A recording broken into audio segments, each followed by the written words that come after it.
Bom, mais um episódio do GPcast e hoje, pessoal, é um tema em alta. Sempre foi em alta, mas agora, nesse conflito que a gente vive de liderança dentro das empresas. Não importa o tamanho da tua empresa. Às vezes você pode ser o empresário, um negócio com uma, com duas, com três pessoas, mas você vai ter que liderar teu time, mesmo que você tenha um time de terceirizados. Então, para isso a gente trouxe a mentora de carreira, palestrante, treinadora, professora com mais de 20 anos de experiência, Darlene Bodak. Um prazer receber você aqui nesse podcast. Obrigada pelo convite, doutor. Uma honra para mim estar aqui, poder também trazer, né, esse assunto tão importante que é a liderança, que às vezes sempre fica naquela coisa, né? Como que a gente vai fazer? Como que vamos engajar as pessoas? O que pensar, às vezes, através das pessoas? E assim a gente acaba perdendo a ideia de que o ideal seria perguntar a cada um o que é importante, né? Isso traz engajamento, isso traz uma série de possibilidades. Mas não vou ficar dando spoiler aqui antes de a gente conversar. Olha, Darlene, eu sempre gosto assim de trazer pessoas e passeando e convido vocês a conhecerem o LinkedIn da Darlene já para agora dar um pause. Vai lá, abre uma janela, uma aba, não sai disso daqui porque senão o engajamento cai, mas abre a aba do LinkedIn para você entender um pouquinho sobre o que a gente vai falar, para você ter mais proveito, tá? E eu queria que você falasse um pouquinho sobre essa trajetória na transformação da performance dos teus mentorados, dos teus liderados. A gente fala tanto de performance e às vezes dá a sensação de que é um peso para carregar a performance, mas eu vejo que você leva isso como uma missão, né, dentro da tua jornada, do teu trabalho. Como é que você desenvolveu esse propósito de fazer essa transformação nos teus alunos? É bem interessante essa pergunta, né? Porque eu sempre digo que ela começa de um ponto que a maioria dos profissionais, ou melhor, a maioria dos seres humanos não querem olhar, que é o tal do autoconhecimento. Então, até quando eu comecei a estudar um pouco mais aprofundadamente para criar minha metodologia, eu falei, não, tem que criar uma metodologia. Eu gosto de a gente ter uma base, um estudo, algo que realmente faça sentido para as pessoas. Então, ficou ali o primeiro pilar. Eu coloquei o autoconhecimento, porque o líder, para ele ser efetivo e para ele chegar na tal famosa alta performance, ele precisa primeiro se conhecer. Porque às vezes o que é auto performance para você e o jeito que você performa é muito diferente do meu. Imagina uma pessoa que ela é mais analítica, ela começa a ter como espelho uma pessoa extremamente prática. É confuso. Então ela precisa se conhecer por primeiro, ela precisa entender a base dela, o que realmente ela gosta, né? Até se a gente trazer aqui para o esporte. Imagina uma pessoa que ela é fanática pelo futebol. Não, o vôlei é o caminho para você. Não vai funcionar. Então o autoconhecimento, ele vai fazer a diferença, ele vai trazer também entendimento para esse profissional, para que ele possa fazer a construção dele. Então ela é personalizada, ela é única, é igual ir ao médico, né? É um tratamento para cada um. Ótimo, eu vejo, assim, é um conteúdo que eu sou entusiasta, eu gosto bastante de ler, gosto bastante de consumir os conteúdos, porque é o dia a dia, né? Eu lido com pessoas na minha formação, eu fui cuidar de pessoas, né? Eu escolhi a medicina para lidar com gente, né? E no meio do caminho eu me apaixonei por gestão, fui buscar formação e daí você lida com gente em escala e lidando com gente você tem a possibilidade de impactar ainda mais, porque nesse processo de construção a gente desenvolve formações que ajudam outras pessoas a enxergarem o mundo de forma diferente, que pode impactar em escala, né? Então o teu papel, eu vejo assim que você cria uma escala, porque se você impacta uma pessoa, um líder, imagina quantas pessoas essa pessoa pode impactar. Então o teu poder, o poder do teu conhecimento, ele pode ajudar o mundo em formas escaláveis, né? Mas baseado em tudo que você já viu da tua experiência, o que você entende sobre liderança que a grande maioria ainda não entendeu? A maioria ainda está muito naquele papel de comando e controle. Tudo aquilo lá de trás. né? Que achando que, se eu colocar regras extremamente fortes, ou até mesmo se eu não te der liberdade nenhuma, vai ser o melhor jeito de gerenciar, vai ser o melhor jeito de fazer a gestão dessas pessoas. Só que, e agora indo um pouquinho para minha experiência de liderança, né? Afinal foram 20 anos, né? E através desses 20 anos, tanto no empreendedorismo quanto no corporativo, eu sempre fui muito testando cada um e o que funciona com cada um. E esse 1 a 1 me permitiu conhecer ainda mais as pessoas. Digamos assim que foi um estudo científico na prática, né? Para entender como cada pessoa da equipe funciona, para entender como até mesmo eu funciono com cada uma das pessoas da minha equipe.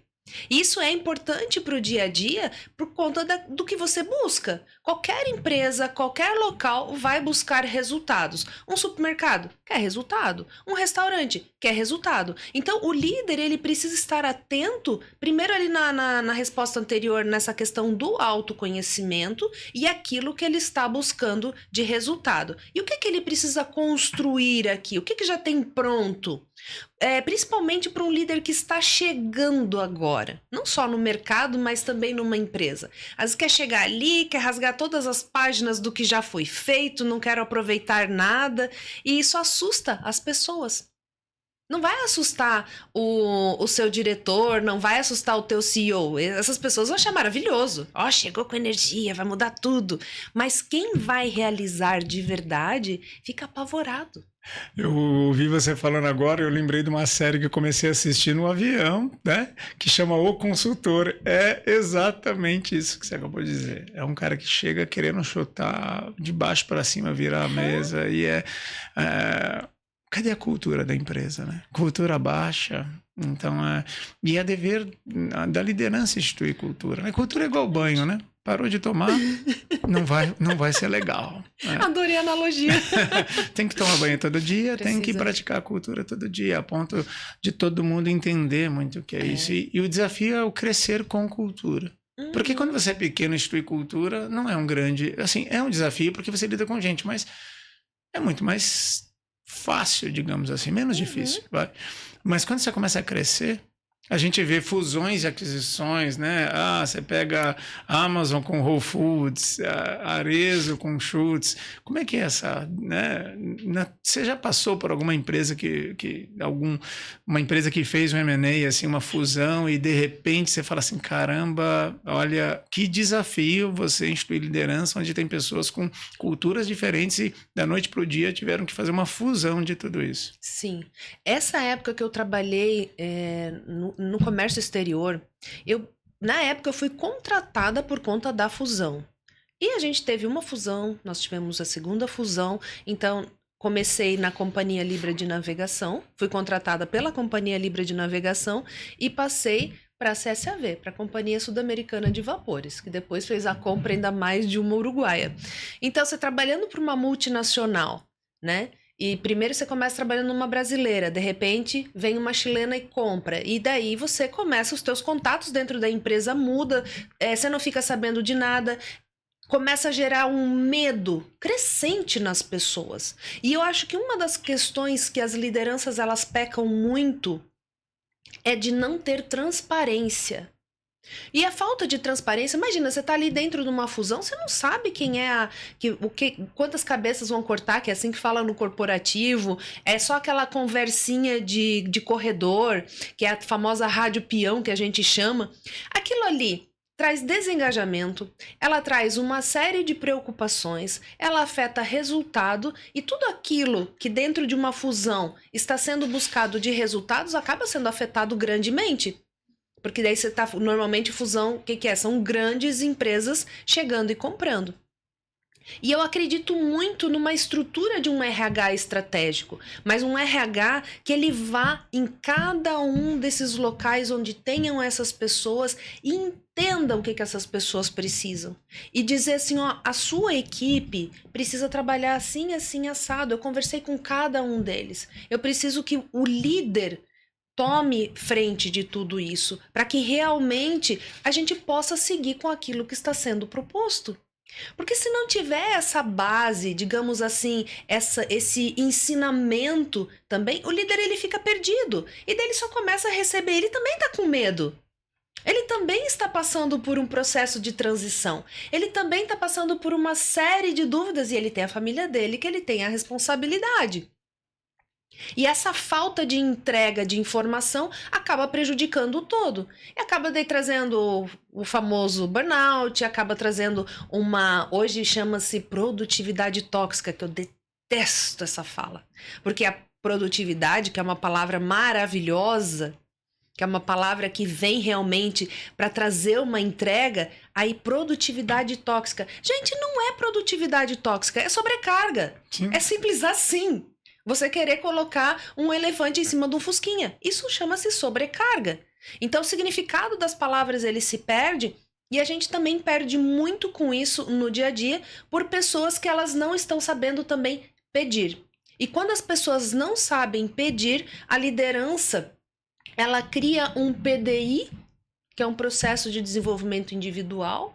Então, eu vou criar um PDI para você, porque eu sou sua líder, e você só dá o joinha e se vira nos 30 para fazer. Será que não seria melhor eu sentar com você e entender, será que esse PDI aqui que eu tô criando para você vai funcionar? O que você percebe que você pode contribuir mais? Ou qual que é a tua aptidão real? Ao invés de eu achar o que você tem que fazer. Quanto de tempo será que a gente economiza quando a gente faz 1 a 1? A gente entende o que é possível cada um fazer, a gente cria um acordo, eu te ajudo dentro deste acordo e você sai diferente dessa reunião. E sabe o que é engraçado?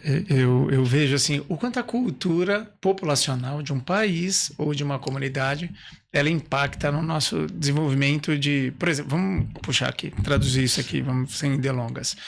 Imagina o seguinte, se eu te contrato para produzir 20 caixas. E se você produzisse 20 caixas no período da manhã, à tarde você estaria de folga. Se eu te contrato para produzir 20 caixas. Então a gente precisa de uma reavaliação de cultura. Por um lado, um empreendedor ou empresário, ele contrata para você por uma jornada de trabalho de 8 horas. Uhum. Daí eu te dou uma meta, se você bater a meta de 20 na hora do almoço, amanhã eu te dou uma meta de 40. Uhum. Entende? Então assim, qual é o benefício de eu fazer 20 até a hora do almoço? Nenhuma. Ponto. Então eu preciso ter um pouquinho mais de clareza de saber como que seria um modo de remuneração por produtividade. Por um lado, eu tenho um empresário que precisa desconstruir o tempo, porque um dos maiores problemas da empresa hoje é o presenteísmo. Eu estou dentro da tua empresa, mas não estou lá. Eu só estou fisicamente lá, mas eu estou no celular, eu estou na copa, eu estou no banheiro, eu estou trancado em algum lugar. Fazendo uma fofoca. Não estou efetivamente produzindo. Daí você tem que vestir. Não, é o seguinte, vamos criar uma remuneração por unidade produzida. Uhum. Então, se você produzir 100 unidades hoje, você vai ganhar 100 vezes aquele valor. Sim. Daí você começa a falar assim, opa, quer dizer que quanto mais eu produzir, mais eu vou receber? Essa é a política. Então, a partir do momento que eu crio jornada e tempo, remuneração dia, se eu for mais ou menos improdutivo, daí você começa a trabalhar com os objetivos. Você tem que vestir a camisa, O cara não vai vestir tua camisa, meu filho. Ele tem um comprometimento em cumprir 8 horas de trabalho, não em produzir nada. Então, às vezes, a cultura produtiva versus o desalinhamento de remuneração gera os problemas que a gente tem hoje. Bem industrial, né? É muito arcaico ainda. Preciso estar ali, né? Uhum. Você falou de arcaico, eu queria puxar uma pergunta que eu queria fazer para você. Esse sentido de controle e comando ainda funciona na liderança? Por que você está pedindo? Porque eu posso, porque eu sou teu chefe. O sentido do capataz. Sempre tem alguém cobrando, alguém mandando. Fica aquele link entre o planejamento estratégico, daí você tem o tático, que é um mandador, né? Um delegador aqui de coisas. Isso está presente ainda na maioria das empresas? Ainda funciona, ao teu ver? Na verdade, nunca funcionou, né? Ela está presente, mas ela nunca funcionou. Porque até se a gente for olhar nessa questão que você diz, eu te contrato para você fazer 20 caixas. Então, até meio-dia você me entregou as 20 caixas bem feitas. Não precisou retocar, não precisa de nada. Então, foi legal você ter tocado nesse ponto, que eu lembrei de uma palestra que eu dei e chegou no final da palestra, um dos empresários, ele parou e falou assim, eu quero te fazer uma pergunta. Eu tenho uma pessoa que trabalha comigo... Ela trabalha remoto ela entrega rapidamente todo o trabalho dela. E eu percebo que ela passa muito tempo ociosa.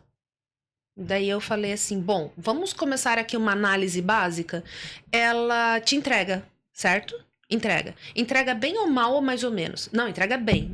Bem, bem, bem, bem. Muito bem. Você tem vontade de se desfazer dela? Ai, quando eu vejo que ela tá ociosa, eu tenho. Eu falei, opa, temos um problema aí. Quero fazer alguma coisa para desenvolvê-la. Eu falei, quem é a pessoa do departamento dela que melhor entrega? Ela. Qual foi o dia que ela perdeu um prazo? Nenhum. As outras pessoas que, teoricamente, estão ali 8 horas com a cabeça baixada, que estão produtivas, já perderam prazos. Eu falei, onde está o problema? Aí ele quer dar mais 20 caixas para ela fazer. Então, onde que está o problema real? Ele falou, o que você acha que eu deveria fazer com ela? Eu falei, bom... Dá uma promoção, né? Promover, pô. Dá um prêmio. Ela não quer promoção. Ela quer continuar onde ela está. Aí ele falou assim, mas será o que ela tá fazendo nesse outro tempo? Daí eu falei assim, praticamente, qual que é a mais importante para você nesse momento? É o que ela está entregando, como ela está entregando e o porquê ela está entregando ou o tempo? Porque se você sentar com ela para fazer um PDI e entregar para ela um PDI, pode ser que ela não vá gostar. Tem também a questão da alta produtividade dela, porque ela trabalha com material criativo, ela trabalha aqui, ó, dentro da mente dela. E ela tá te entregando uma arte, ela tá te entregando algo que vai chamar a atenção do teu cliente para chegar até você. E o que teria mais valor? Ela te entregar esse trabalho bem feito e o teu cliente vir, e ela faz isso em 4 horas muito bem feito, mas quem garante que nessas 4 horas que você acha que ela não está trabalhando, ela está lendo, ela está se atualizando, ela está vendo o que as outras pessoas estão fazendo para que ela possa fazer melhor. Então aí entra muito bem a questão do comando e controle. Existe sim, é velado, como muitas coisas no corporativo elas são veladas. Mas ainda assim, onde que fica? A gente sabe que o empresário ele quer ter lucro, mas se a pessoa está entregando, aí entra num local que se ele passar mais atividades para ela, pode ser que ela vai perder essa magia que ele deveria perguntar para ela, o que você faz nessas outras 4 horas? O que você faz para ter tanta criatividade? O que você faz para... Sabe o explorar? Entender o que ela faz? Parar olho no olho, fazer uma chamada de vídeo com ela, entender qual que é a situação? E daí vem aquele bom e velho organograma de cargos e responsabilidades. Você contrata a pessoa por uma coisa objetiva, ela vai lá e entrega. Uhum. Daí você começa a observar que ela é muito eficaz. Que bom, um funcionário que não dá problema entrega muito. Se ela não está afim de subir, deixa onde ela está, porque ela é um problema menos para você lidar. Isso, e ela deixou claro. E assim, o grande problema é que você começa a se incomodar, porque você acha que não está pagando pela entrega, e sim está pagando pela hora. Exatamente. E daí você começa a voltar no conflito. Eu preciso que ela trabalhe 8 horas por dia. Daí você quer um funcionário que fica lá enrolando as 8 horas que ela podia fazer em 3, 4. E o que ela está fazendo? Ela está desfrutando da competência dela.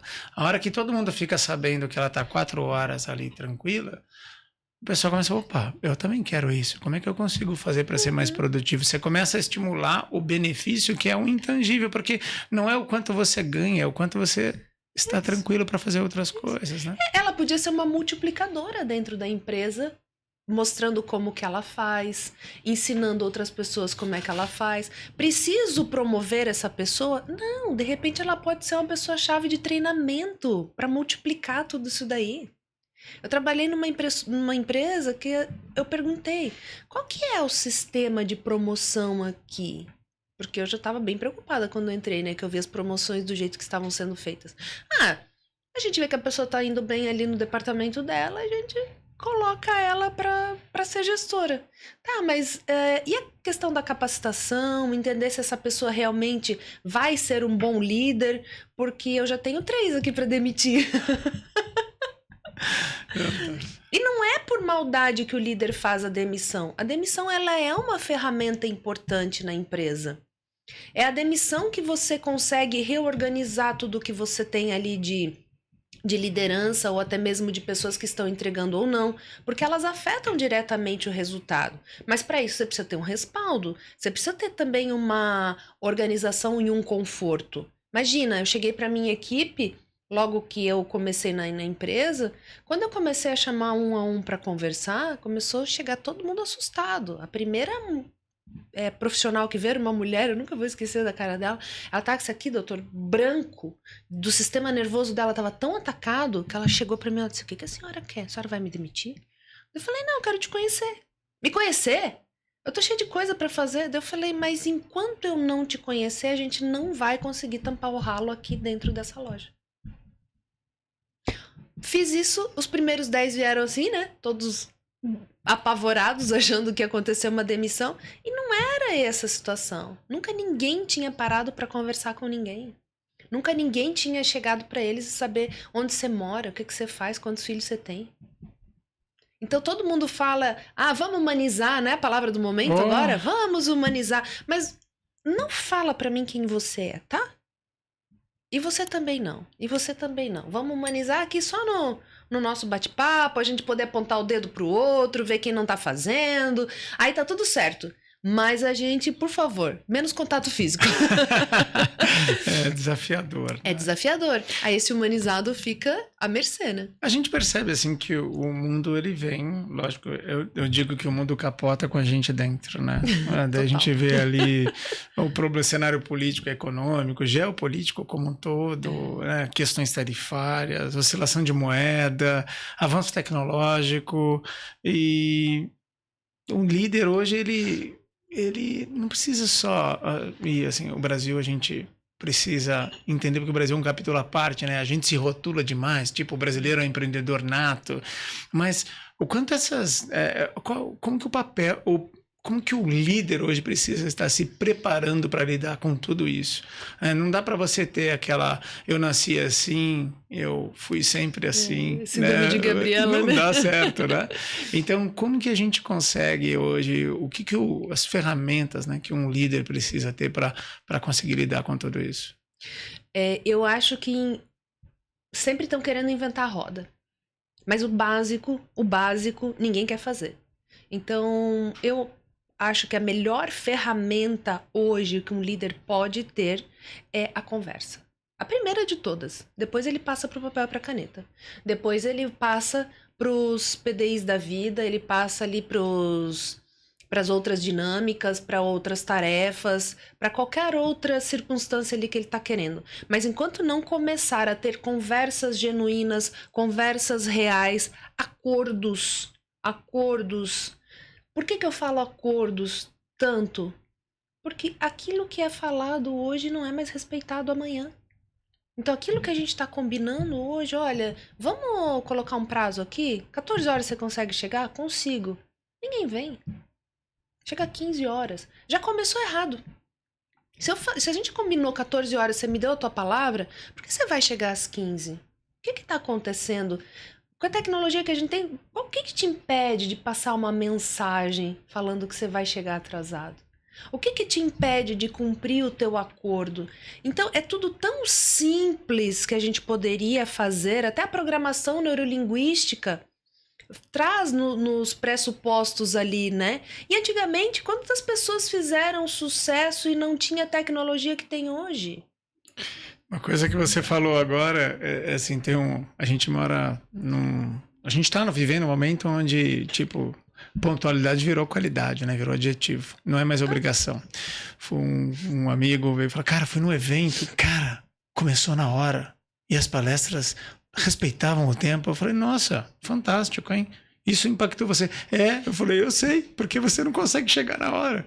Hoje, de manhã, eu recebi uma lista de tem um cargo de liderança, falei: dá para conversar com essas pessoas que elas não estão chegando? Eu liguei: fulano, olha, a gente tem... porque isso é raro. Eu falei: não, tal dia isso, tal dia 1 hora, 54 minutos, 48 minutos, 37 minutos. Vamos começar 1 hora mais tarde? Tá ruim para você? O que tá acontecendo? Me fala por que não tá dando para chegar na hora.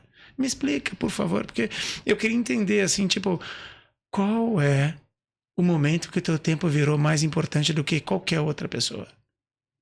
É uma questão de respeito, meu. Se você fosse ficar esperando 1 hora alguém, você ficaria? Eu sou neurótico com o horário. Chego meia hora mais cedo, tal. Mas é uma coisa minha, assim, eu não gosto de esperar, logo não vou deixar ninguém me esperando. Esse é o ponto principal.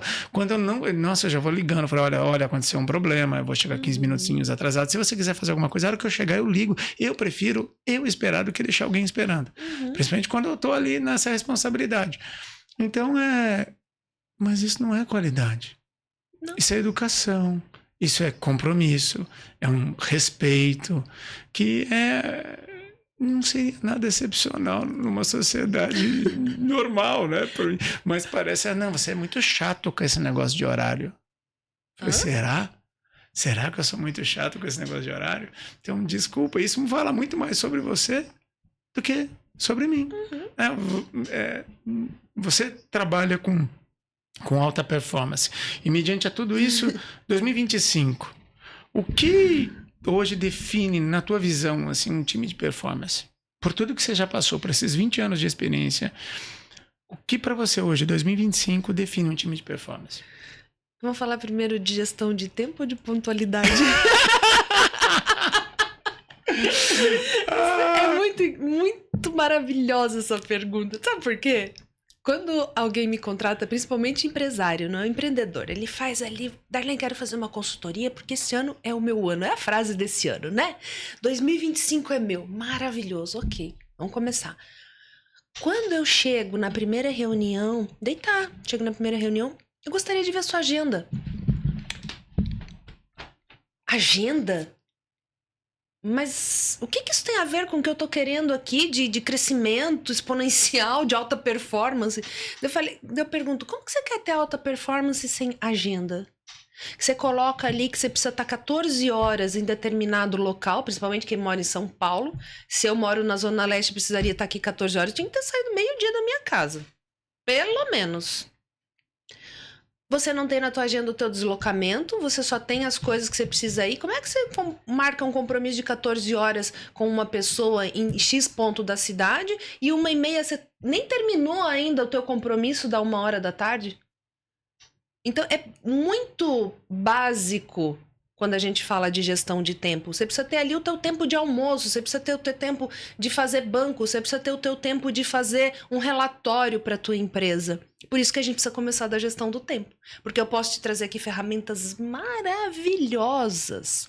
E tudo que você viu aí no jornal, que você já me perguntou de OKRs, que você já me perguntou de PDI para fazer com a sua equipe, que não funciona, que ninguém da tua equipe consegue te entregar alguma coisa no tempo. E você, consegue entregar as coisas a tempo para a tua equipe? E daí fica assim, poxa, mas a gestão de tempo é muito simples. É simples, mas você faz o simples? Que é no simples que você começa a ir pro grandioso.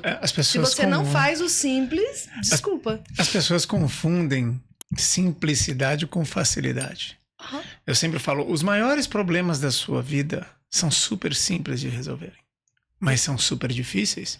Uma pessoa tá me incomodando, para de falar com ela. Ah, mas é minha irmã. Falei, é tua irmã. Adorei. Vai gerar um baita conflito, mas não é complexo de resolver, é simples. Então, as pessoas, em algum momento, elas perderam. E tem um grande amigo que fala, cara, se você não tem agenda, você é agenda de alguém. Isso. Se você não organiza, porque vamos jantar na quinta? Pode ser no sábado. Você já disse não para ele, porque você tem clareza do teu dia, da tua semana. Me dá um minuto. Você não disse não, você deu opção. Sim. Sábado ou segunda? Cara, sábado ou segunda eu consigo. Uhum. Pronto. Sem dizer não, você foi educado, você já mostrou interesse em jantar com ele, mas não disse não. Isso. E daí, da gestão de tempo, você foi para comunicação assertiva. Olha que maravilha. Aí como que você vai aprender comunicação assertiva se você não sabe fazer a gestão do teu tempo? Aí tudo onde começa? Aí as pessoas ficam, quem veio primeiro, o ovo ou a galinha? Não interessa, o importante é você saber a gestão do teu tempo. Aí depois você consegue fazer uma boa gestão de comunicação, depois você consegue fazer uma boa gestão com as pessoas da tua equipe, porque o líder, ele precisa servir, mas ele precisa servir através do exemplo. Porque você fica falando pro teu filho o tempo inteiro, você não vai fumar, você não vai fumar. Aí você senta ali fora, fica sentado na pedra fumando, daqui 10 anos, o que o teu filho vai estar fazendo? Vai sentar lá na mesma pedra para fumar. Exemplo. É muito. Não, eu falo lá em casa, na empresa também, eu tenho uma clínica. O desafio realmente é a gente conseguir aplicar em casa o que você aplica na casa dos outros. Você identifica potencialidades. Olha para dentro de casa. Sim. O que a gente consegue aplicar? Resolve o teu para tentar resolver o dos outros, porque o consultor da vida alheia é a profissão que mais cresce hoje em dia, né? Dar um pitaco na tua vida é uma facilidade. Eu trabalho dando conselhos, né? Eu vou, faz isso, faz aquilo, tá? E você? Eu falo um pouquinho sobre saúde e eu já pesei 42 quilos a mais. Então, se você chegasse lá, eu falasse assim, olha, você precisa perder peso. Você ia falar assim, vai primeiro, doutor, se der certo eu vou depois. Simples assim. Então, em algum momento você pega e define, cara, eu vou fazer. Por quê? Porque está no meu controle. E a escolha na liderança não é você saber para onde vai.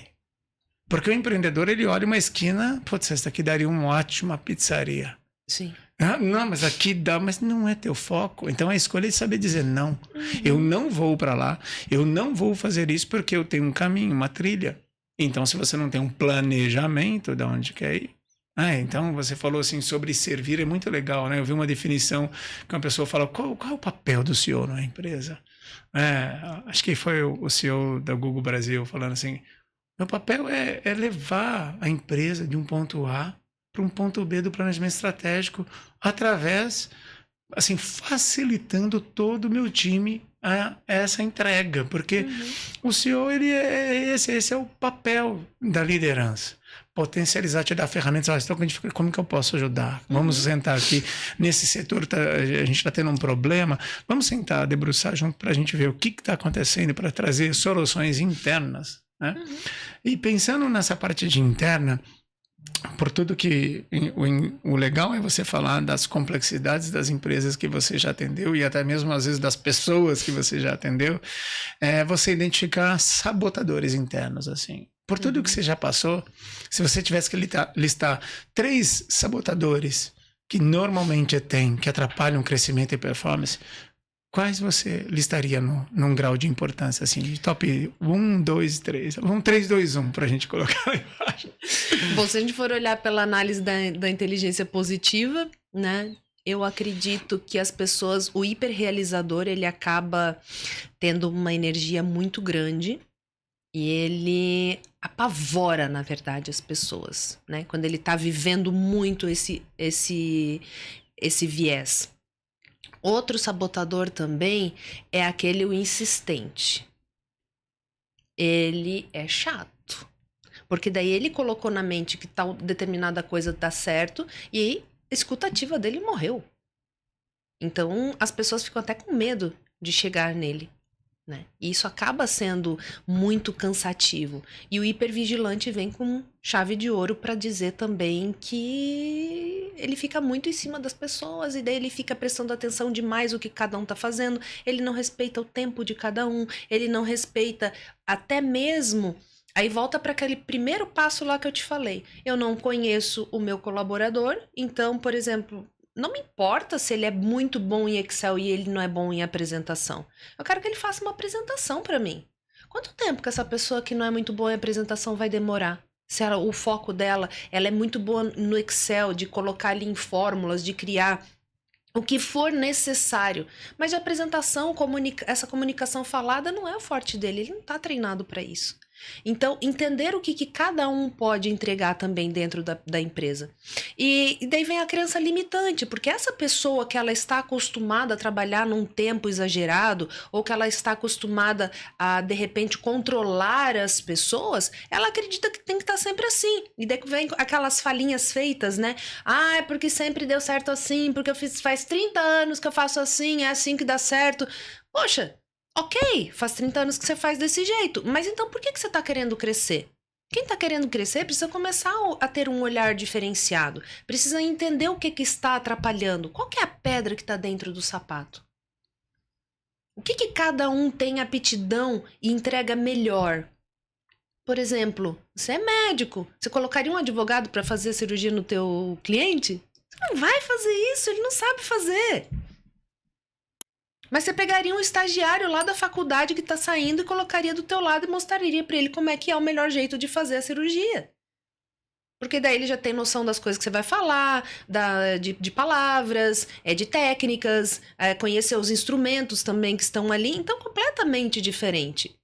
E as pessoas, elas precisam começar a entender que cada um vai reagir e agir de uma forma diferenciada e que você não vai conseguir exatamente os mesmos resultados de todas as pessoas. Aí a gente volta para a questão da humanização. O que é humanizar um processo? É você entender o que genuinamente é cada um na fila do pão. Pronto. Agora que você colocou isso, vou te deixar assim, vou sugar isso de você. Como tirar cada um, esse melhor de cada um nesse conflito de gerações? Às vezes a gente tem ali um baby boomers, uma geração X, uma geração millennials e a geração Z, tudo junto dentro da mesma organização, né? 4 gerações dentro. Olha que maravilha. E como liderar isso? Eu preciso ter estratégias diferentes, eu consigo colocar isso tudo dentro de um guarda-chuva só. Como lidar com esse conflito de pessoas que não querem ser cobradas, mas quando não são cobradas não entregam, se são cobradas reclamam, um que trabalho, quando vê você tomando café ele já começa a reclamar, você tá vendo, o cara não entrega porque fica ali falando, começa a gerar essas historinhas assim dentro da nossa, do dia a dia ali de trabalho de uma corporação que se tornou um natural, né? Sempre tem o grupo paralelo. Sempre vai ter o grupo paralelo. Por isso que eu falo que a gente tem que utilizar da ferramenta chamada demissão. Porque é na demissão que você começa a melhorar o teu time. Então, eu já vi muita empresa também que falava assim, aqui a gente não demite ninguém. Aqui a gente não demite ninguém. Mas também não arruma ninguém. Mas também não treina ninguém. Mas também não busca melhorar ninguém. Péssimo. Imagina, então, que uma montadora de carro até hoje ela não buscasse por tecnologia, ela não buscasse por melhorias ou testar os veículos que ela está colocando no mercado, que daí é questão de conforto e segurança para a tua família. Será que você ia querer comprar aquele carro ainda? Você não ia querer mais comprar aquele carro. Sendo que já tem outra companhia ali que está falando em segurança e conforto e você pensa o quê? Poxa, meus filhos, minha mulher. Você vai querer o melhor sempre para essas pessoas. E o teu pai e a tua mãe, se você vê que estão naquele carrinho velho ainda, de quando você era criança, você vai falar assim, poxa, como que vocês têm coragem de viajar num carro desse que não dá conforto e segurança? Porque você se preocupa com eles, por mais que eles tenham idade. E quando a gente vem para a questão da corporação e a gente mistura toda essa gente, né? Porque o baby boomer sabe tudo. E ele nasceu para fazer dinheiro. Só que a gente também tem os baby boomers que eles não têm a mesma qualificação do outro, ele não tem também o mesmo olhar que o outro, ele também não evoluiu. E às vezes ele fica sentado ali falando do etarismo, mas ele também é o primeiro a dizer, há 30 anos a gente sempre fez assim, era assim, assim e deu certo. Só que hoje a gente tá em outra época. E o que me fez apaixonar pela geração Z? Eu sou mentora numa empresa, na First, e eles me presentearam, eu nem vou dizer que foi um trabalho, eles que não me escutem, né? Mas é um trabalho maravilhoso, que eu fui convidada para ser mentora dos estagiários da Petrobras. E no ano passado eu comecei a fazer esse trabalho. Então, poxa, sabe o marketing não tem esse costume de falar, mas é teu nicho? Não é teu nicho? Vamos nichar? Não vamos abrir para... Eu falei, não, eu quero trabalhar porque eu sou muito curiosa. Sou muito curiosa e eu queria saber o que vai ter laboratório, falam. Né? Muito. É ciência pura trabalhar com o ser humano. Maravilhoso. Comecei a trabalhar com essa geração. Com a geração Z, que não liga o vídeo. Gente, eles são maravilhosos. O que eles têm ali de inteligência, de sagacidade, mas eles também são tímidos. Eles também têm inseguranças. E muitas vezes eles não ligam o vídeo por medo e insegurança. Por achar que tá com muita acne no rosto e naquele dia não tá legal. Ou uma menina que tá com o cabelo... Sabe aquela semana que o cabelo da mulher não arruma? Não vou... Ai, desculpa, Darlene, não vou ligar hoje meu vídeo que meu cabelo não tá legal. Maravilha, mas você participa? Participo. E eles começaram a entender que virou um ambiente de segurança, um ambiente seguro a nossa mentoria. Que a gente poderia conversar tudo aquilo que estava dentro da pauta, mas eles também aprenderam a confiar no meu discernimento e naquilo que a gente podia fazer de troca. Eu comecei a descobrir planos de carreira excelentes, lindos, sonhos maravilhosos. Muito medo de perguntar para o gestor até onde eu posso ir. Muito medo de escrever num currículo, eu tive resultados. Muito medo também de colocar lá no seu LinkedIn que fez o treinamento de toda a gestão ali porque desenvolveu um sistema novo dentro da Petro.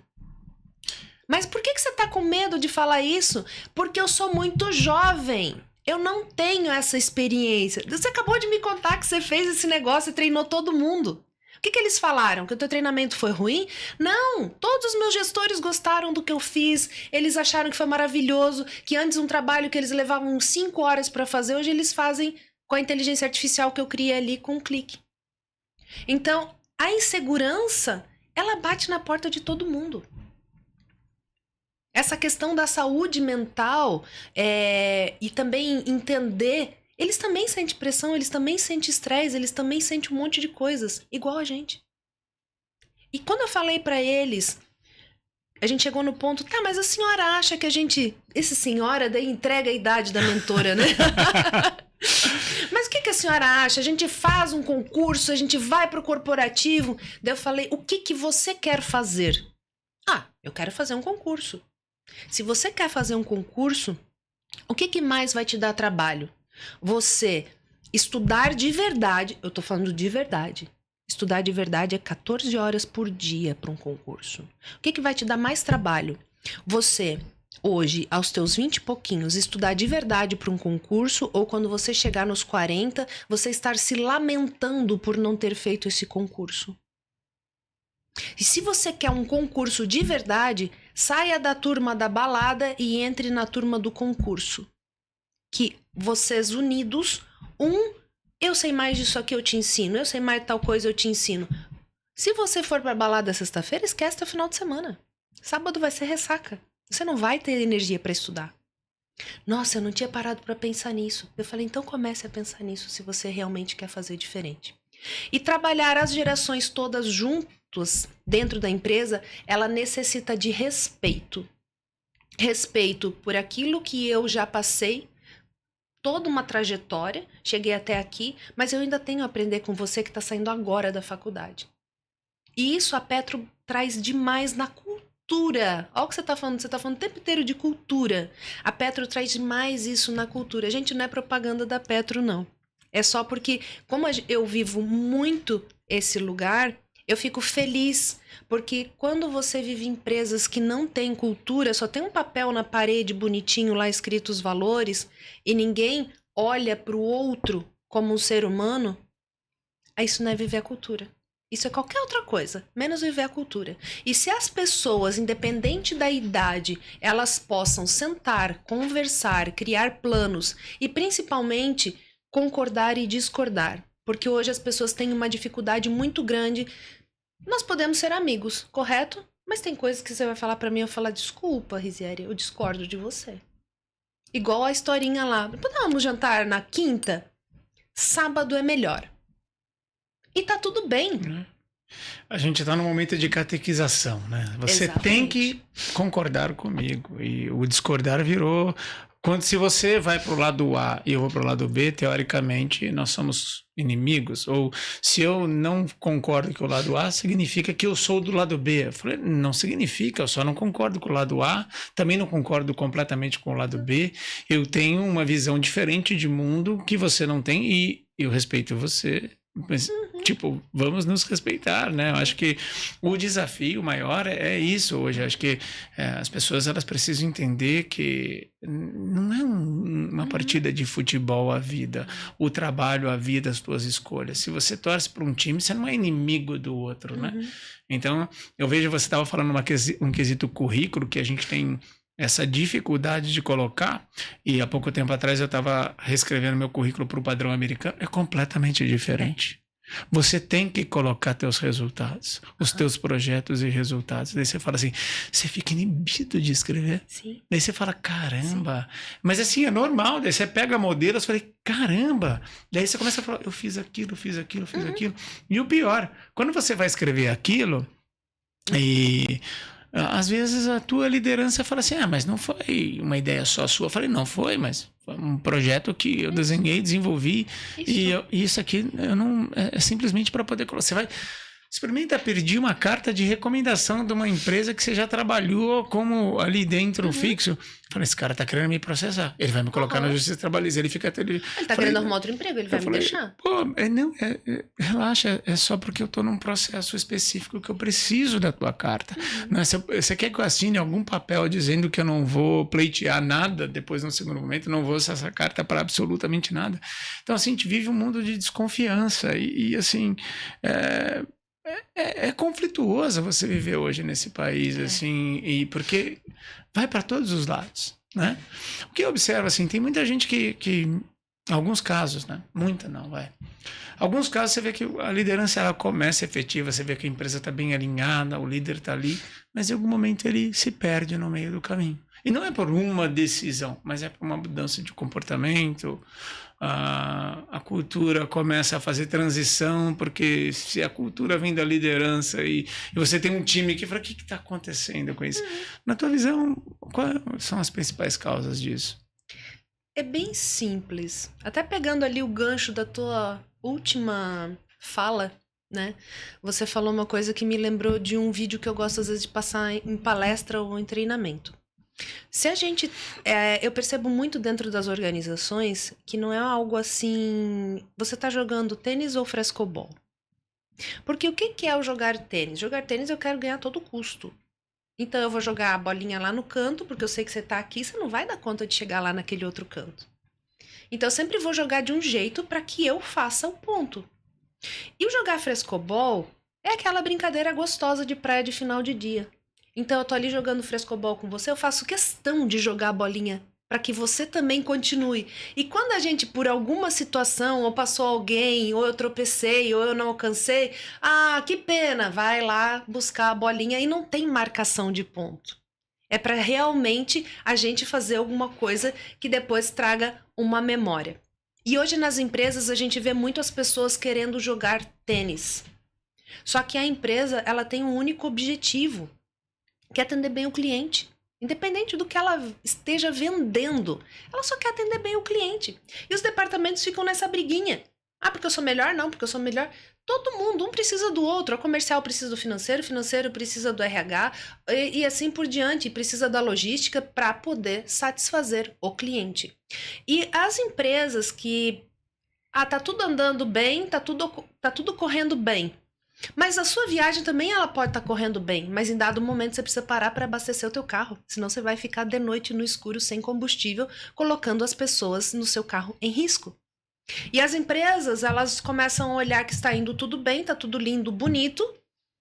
Posso relaxar? Não, você não pode relaxar. É a hora que você não pode relaxar e você tem que estar movimentando e retroalimentando essas pessoas para que elas continuem fazendo o que precisa ser feito. E não é algo em série, é algo simples, é chamando para um feedback, porque a gente não chama para um feedback só quando tá ruim. Você precisa também chegar para aquela pessoa e falar assim, olha que trabalho maravilhoso que você está fazendo. Entra no campo do resultado, como você bem disse. O resultado que você trouxe, as pessoas têm medo de falar, principalmente aqui no Brasil, como você também bem falou. Sabe quanto que o teu departamento economizou esse mês? O teu departamento economizou 100 mil reais.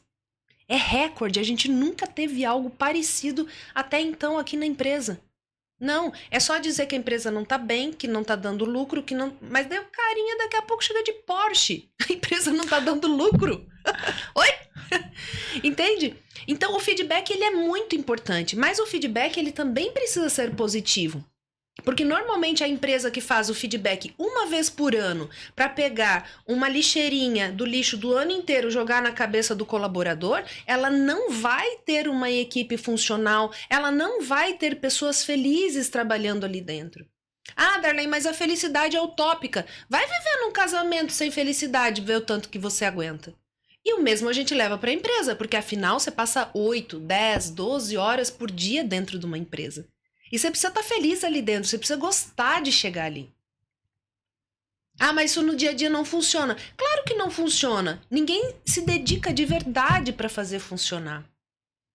As pessoas não colocam ali um tempo para organizar isso. Colocar um prazo também para fazer dar certo. Se você deixa o teu carro na oficina de manhã, você já fica... No final do dia vai estar pronto? No final do dia vai estar pronto? E se não ficar pronto no final do dia? Quando que você me entrega? Porque você precisa daquela ferramenta. E a mesmo jeito deveria ser dentro de uma empresa. Com as pessoas. Logicamente, entendendo o que cada um precisa. Saber as pessoas pelo nome. Eu até tenho um grande empresário que eu sigo ele e eu gosto do jeito que ele fala. Ele diz assim, não importa a quantidade de pessoas que eu tenho no meu escritório, eu sei o nome de todas elas. E eu sei o que cada uma passa para estar no meu escritório todos os dias. E o mais importante para mim não é a entrevista de chegada, porque ali todo mundo mente. O mais importante para mim é a entrevista de demissão, porque daí ele vai me contar se a minha empresa funciona ou não, ou se de repente aquela pessoa que eu acho que ela é muito legal, se realmente ela é ou não. Caramba, nossa, eu tô saindo daqui hoje bem incomodado para aplicar. Você tem que parar e assistir, grava, salva para assistir depois, faz o download, porque aqui você vai aplicar uma série de coisas amanhã, porque eu já tô pegando aqui, eu faço, sabe o que eu faço? Eu pego, abaixo, transcrevo a palestra e gero um e-book disso daqui. Porque isso aqui, para mim, a missão do GPcast é trazer para empreendedores ferramentas para você aplicar no teu dia a dia. É lógico que, se você quiser saber mais, já falei, vai para o LinkedIn, ela tem mentoria, tem palestras, e assim, que são adaptáveis para o tamanho da tua organização. E assim, se vocês tiverem a oportunidade de entrar no Instagram dela e ver uns cortes, vocês vão ter lá dali ouro, porque são pequenos insights que geram a transformação, né? Então, esse papel de construção, que eu vejo que liderança é que nem o vinho, né? Quanto mais tempo você está assim, pressionado sobre aquele cargo, porque é um cargo que te gera pressão. E solidão. Né? E é solitário, que muitas vezes você não tem com quem dividir.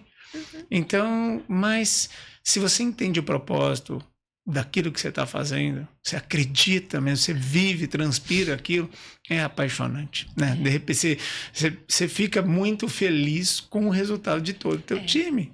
Exatamente. Né? E muitas vezes eu vejo uma diferença muito grande e que as pessoas confundem a diferença entre o gestor e o líder que inspira liderança em outras pessoas. Né? Na tua visão, qual é a principal diferença entre um gestor e um líder? Enquanto você estava formulando a pergunta, eu lembrei de uma coisa que o meu pai, ele sempre pregava muito, e a gente é copião, né? E eu trouxe isso para minha vida. Meu pai sempre falou de confiança. Naquela época não tinha esse negócio de networking, de disso, de daquilo. E na época, quando ele abriu o nosso restaurante lá no litoral de Santa Catarina, que Santa Catarina, você sabe, né? Só funciona 3 meses no ano. E todo mundo chegava assim, que você é louco de abrir um restaurante aqui no meio desse areião. Ele falava assim, eu vou colocar uma luz aqui na frente e vai vir uma pessoa. Eu vou servir tão bem essa pessoa, eu vou entregar o meu melhor, que essa pessoa vai trazer mais pessoas, e depois, quando você vê, vai estar lotado isso aqui. Dito e feito, ele conseguiu. Então, não importa onde você esteja, o que importa são os elos de confiança que você vai criando ao longo da sua vida. Então, o que isso quer dizer, né, na vida real? Poxa, mas a gente vai criar um elo de confiança, eu vou te contar coisas chatas e eu vou ser punido por isso. O que é melhor para você? Você me contar algo chato, você confiar que eu vou te ajudar a resolver, ou deixar a bomba estourar? E se dentro de uma liderança a gente cria também um elo de confiança, independente do que esteja para acontecer. Se eu chegar para você e falar assim, Rizieri, olha só, a gente está construindo aqui uma confiança extrema, desde que a gente começou a trabalhar juntos, que é o famoso fio do bigode de antigamente, que hoje em dia não existe mais. Eu só vou te pedir uma coisa. Nesse momento eu não posso abrir para você o que exatamente está acontecendo, mas eu só peço para você confiar em mim. que em tal momento a gente vai poder sentar, conversar e não precisa ficar com medo. Eu estou aqui para fazer esse anteparo dentro da nossa equipe. Eu estou aqui para trazer tranquilidade para que enquanto você esteja trabalhando numa ponta, eu estou trabalhando em outra e no momento certo a gente une as informações e a gente consegue um bom resultado. Então, essa falta de transparência, eu não sei também se isso é uma questão cultural, porque o meu pai, ele não era brasileiro, então ele sempre trouxe muito forte tudo. Tanto a questão da confiança, quanto do tempo, quanto da pontualidade, de todas essas questões. Porque ele veio de uma época que na Europa o senhorzinho saía lá de férias, deixava o armazém dele aberto, eles entravam no armazém, pegavam o que precisavam, deixavam o dinheiro no caixa ou fazia o troco no caixa e ninguém tirava o dinheiro. E o meu pai ficava absurdamente escandalizado quando alguém tirava alguma coisa de alguém. E ele ensinou isso pra gente também. E eu ensinei isso também pro meu filho. E é muito provável que meu filho também vai ensinar. Só que eu não fiquei limitada a ensinar isso só para o meu filho. Por todos os lugares que eu passei, eu fiz questão de deixar essa marca. E eu faço isso até hoje também com o meu cliente. Poxa, Darlene, mas é só eu que vou fazer isso na minha empresa, então? Eu falei, se uma pessoa começar a fazer, você vai mudar o teu departamento. Se você mudar o teu departamento, vai vir um curioso perguntar o que você fez para mudar. Esse um curioso que te perguntar vai começar a espalhar o teu nome dentro da empresa. E isso provavelmente você vai começar a criar uma nova cultura dentro da empresa. Ou melhor, talvez vocês vão viver a cultura que está escrito lá naquele quadrinho dourado, que foi pago uma fortuna para ele estar lá na empresa, porque tem que ser o melhor, o mais bonito, da melhor gráfica, do melhor moldura, do melhor tudo. E talvez possa começar por você viver. Aí você faz uma escolha. Ou você sai do lugar que você tá, porque não estão vivendo a cultura, ou você começa a viver a cultura dentro do seu departamento. Que show, que show. Na tua visão, assim, eu tive uma reunião há 30 dias atrás com uma pessoa do meu time e falei, a gente precisa pensar em uma maneira. Fiz um curso de comunicação, liderança, meu perfil é objetivo controlador. Para mim, ouvir histórias é um desafio, né? Chega um momento que você só vê boca, né? Eu tô ali, minha cabeça tá longe, então eu tô me forçando, tô trabalhando, tentando me moldar para eu ser mais objetivo, tentar falar o que essa pessoa tá passando. O que ela não está me contando que tem ali que eu não estou conseguindo enxergar. Porque isso está afetando o resultado. A gente criou metas comportamentais. Ora, academia é para todo mundo. Se todo mundo for na academia, 70% do tempo, eu remunero vocês. Eu remunero vocês. Então, eu tenho um interesse genuíno que vocês cuidem da saúde de vocês. Por outro lado, me traz um indicador. Que você ganhando a academia, se você atingir uma meta de 70% em cuidar de você mesmo, que é a saúde, mesmo assim você não tem, então temos alguns problemas aqui. Alguns problemas que transcendem o trabalho, o dinheiro, problemas pessoais, ausência de tempo, ausência de foco, você não está na tua escala de prioridade, porque não existe nada mais egoísta do que a tua saúde. Eu não sinto nada com a tua saúde. Teu marido, teus filhos não sentem absolutamente nada. Eu não sinto nenhum sintoma seu. E o benefício também eu não sinto nada. Eu posso colher de forma indireta. Mas se você não tem intencionalidade de cuidar de você mesmo, quem terá? Eu vejo a vida inteira você, porque o fulano, porque você fez a escolha. A culpa remete a algo negativo, mas culpa não é negativa, é resultado das escolhas que você faz. Tive um sucesso gigantesco, culpa sua, você se dedicou, foi lá, abriu mão de tantas saídas na sexta-noite, né? E no final você colheu um bom resultado. Olha a culpa, o quanto ela é positiva, a consequência. Culpa e consequência parece ser algo super negativo e só é o resultado de escolhas que você faz na vida. E isso é difícil porque você não pode apontar nada para ninguém. Eu tive filhos, abri mão. Mulher ela tem uma vida muito pesada porque ela tem vários compromissos que a sociedade impõe. Mas é porque a gente dá muito ouvido para a sociedade. Então eu tenho dificuldade de gravar, de falar as coisas. Tinha, né? E porque eu ficava pensando o que as pessoas iam falar. Mas eu falei, mas por quê? Se a vida é única, a jornada é sua, a opinião dos outros é só a opinião dos outros. Agora, como eu enfrento a opinião dos outros, daí é um problema meu. Eu preciso me cuidar. E você começou falando sobre autoconhecimento. Então, o quanto o autoconhecimento ele está associado. A gente gravou um episódio há pouco tempo aqui com o Felipe Folli sobre oratória. Ele falou de autoconhecimento. Maravilhoso, Felipe Folli. Você vem aqui e me fala de autoconhecimento. No meu consultório, eu falo de autoconhecimento. Então, realmente você entender sobre o teu momento, o teu espaço e o que você está disposto a fazer por você. E mulher tem um desafio ainda maior. Mulher, mãe. Então, assim, a hora que você para e pensa assim, não estava pensando em mim nesse momento. Exato. Eu não estava no meu radar. E quando você foca, e não digo só profissionalmente, né? Como falar profissionalmente a teu respeito, porque você é uma expoente naquilo que você faz.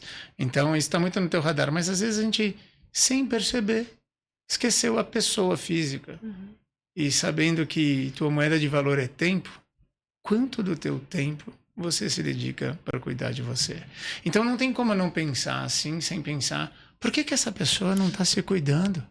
Porque o dinheiro não é desculpa para ir na academia. Se ela for, ela ganha um prêmio. Então, além de ela poderia ir simplesmente para ganhar um prêmio financeiro. E mesmo assim não acontece.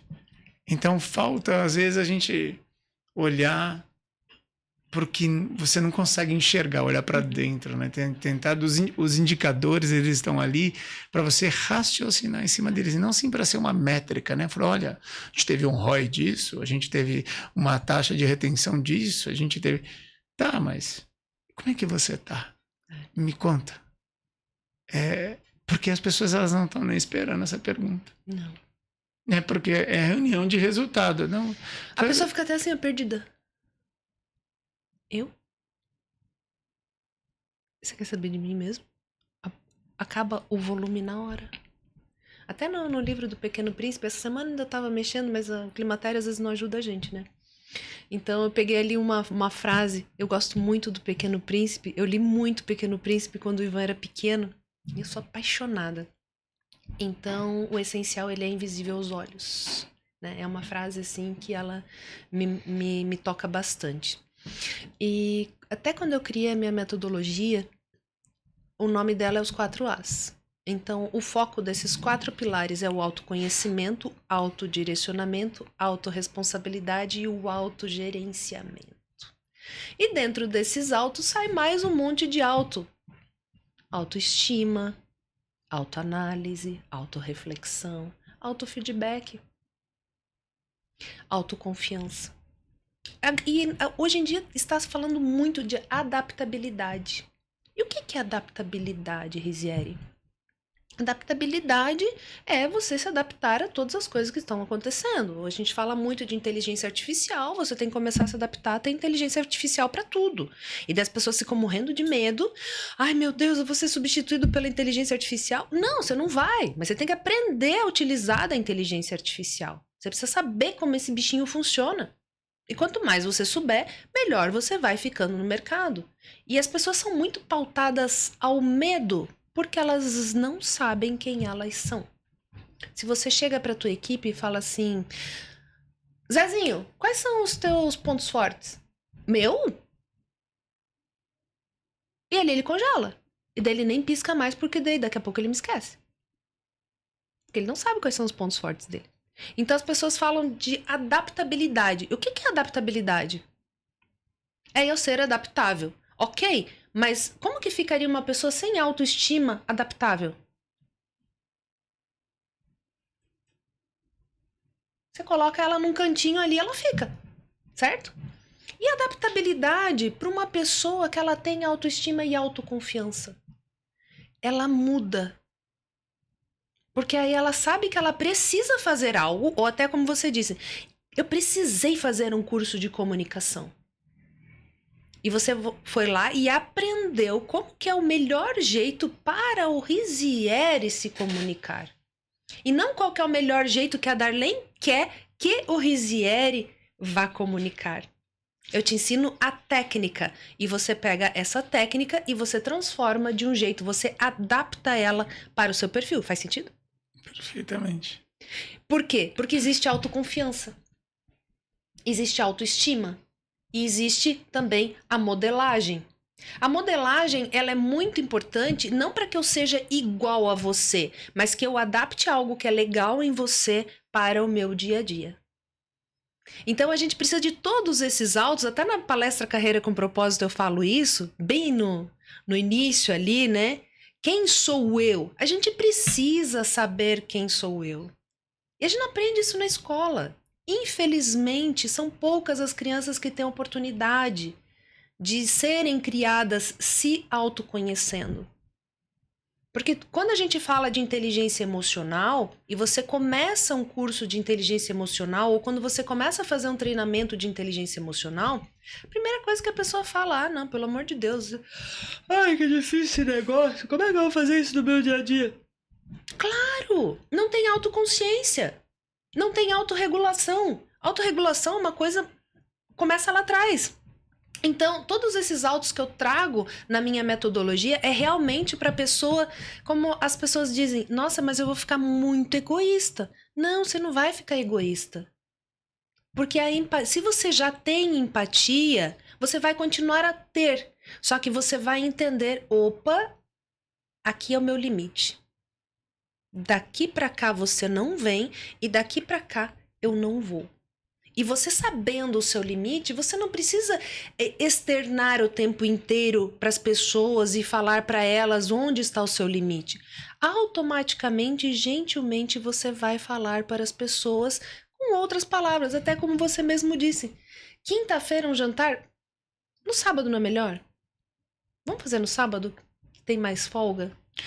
Eu ia fazer uma pergunta sétima aqui, mas você já respondeu que era como aliar a performance com saúde mental hoje no ambiente de trabalho, e é exatamente isso que você falou, né? Eu acho que é desafiador hoje, mas você tem que parar um minutinho. E realmente a missão daquilo que você realmente está fazendo, ela não pode ser uma placa, ela tem que estar ali. Eu gerencio, né? A gente desenvolveu um protocolo de doutorado que é gerenciável, né?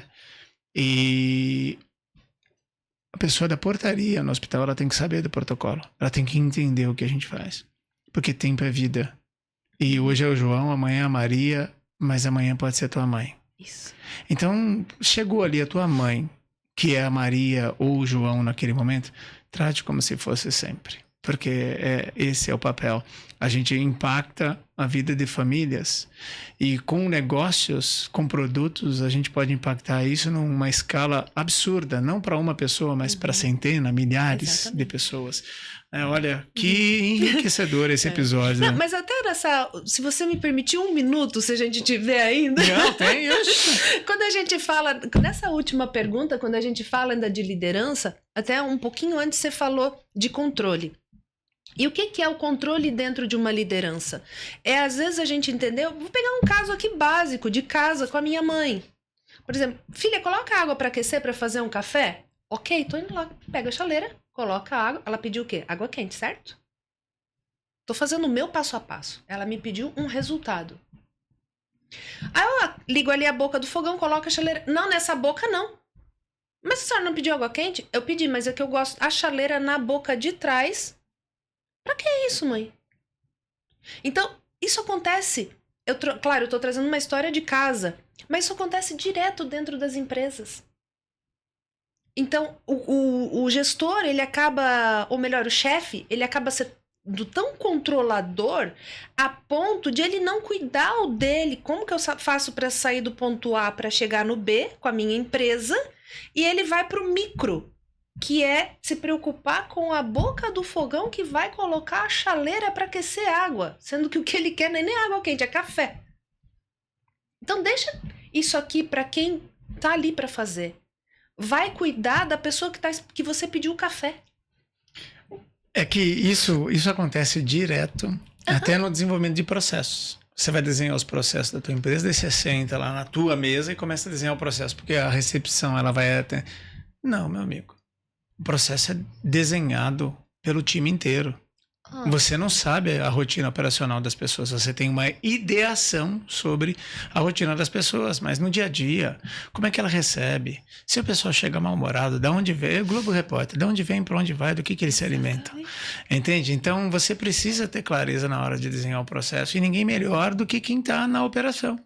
Né? O tático, estratégico, é aquela hora que no desenho do processo todo mundo senta na mesma mesa. Daí se você tiver a oportunidade de ficar com o time todo, e na minha visão, o processo não existe se você não está lá dentro, você vai entender como que funciona a tua operação. Exatamente. É diferente do sonho, é a realidade. Exatamente. Então, poxa, isso é desafiador. Olha... Ser humano é desafiador. Olha, muito obrigado. Eu queria agradecer você pela contribuição. E mais uma vez, eu vou deixar, ela vai passar para a gente aqui, eu vou deixar na descrição desse vídeo, tanto o LinkedIn, a descrição do LinkedIn. Você tem algum lugar para quem quiser contato com a tua palestra? Você tem um link para isso, tal, que a gente pode deixar também na descrição. Pode chamar pelo WhatsApp. Tem o site também, que é o www.bodac.com.br. Ali tem a chavinha direto para ir para o WhatsApp, falar com o pessoal da minha equipe. E você pode chamar também pelo 11 98784 1269, que é o WhatsApp, e também falar com a equipe para palestra, treinamento, mentoria e assim por diante. E lembrando sempre que o mais legal desse trabalho é trabalhar personalizado para cada um, independente, mas foi feito tal coisa com outra pessoa. Às vezes o que serve para um não serve para o outro. Porque se a gente for pro hospital lá precisando de sangue A positivo, o B positivo, eu acredito que não serve. Aí você me conta se não serve. Não serve não. Por favor, não façam isso. É a mesma coisa na vida real. Darlene, muito obrigado. Eu espero que vocês tenham gostado. Compartilhe esse episódio para aquela pessoa que precisa entender um pouco mais sobre liderança, gestão de pessoas. E se você sabe que semanalmente sai um episódio, então ativa o sininho, siga aí o canal e vai ser um prazer semanalmente estar presente na tua vida. Lembrando que está disponível no YouTube e no Spotify também. Você pode acompanhar o podcast com os novos episódios semanalmente. Um abraço para vocês. Mais uma vez, obrigado, Darlene. Eu que agradeço pelo convite. Foi sensacional o nosso bate-papo aqui e fazer essa troca de ideia, né? Porque eu também aprendi bastante com você. Obrigada. Eu que agradeço. Tchau, tchau, pessoal.